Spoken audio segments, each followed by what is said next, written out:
అందరికీ నమస్తే.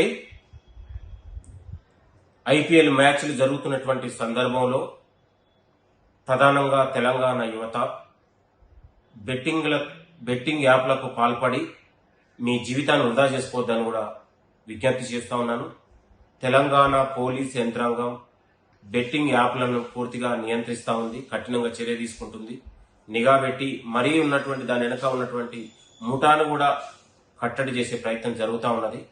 తెలంగాణ ప్రజాప్రభుత్వం ముఖ్యమంత్రి రేవంత్ రెడ్డి గారు అధికారం రాగానే యువతకు విద్యా ఉపాధి అవకాశాలు పెంచే విషయంలో ముఖ్యమంత్రి గారు ఇవాళ స్కిల్ యూనివర్సిటీ, ఇవాళ విద్యా ఉపాధి ఉద్యోగ అవకాశాలు పెంచే ప్రయత్నం జరుగుతూ ఉంది తెలంగాణలో.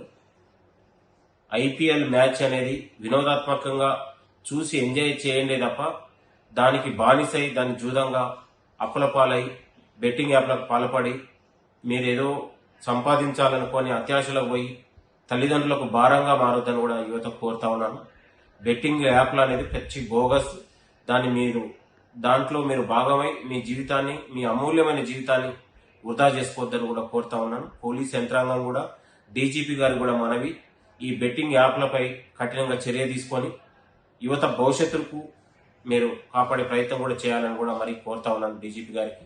దయచేసి తెలంగాణ యువత కానీ, తల్లిదండ్రులు కానీ యువత పిల్లలపై కూడా నిఘా పెట్టి వాళ్ళకు ప్రత్యేకమైన శ్రద్ధ తీసుకోవాలని కూడా మరి కోరుతూ ఈ బెట్టింగ్ యాప్లకు పాల్పడొద్దు, మీ జీవితాన్ని వృధా చేసుకోవద్దని తెలంగాణ యువతకు మరొకసారి నేను పిలుపునిస్తూ thank you. Chenagani Dayakar, TPCC general secretary. నమస్తే.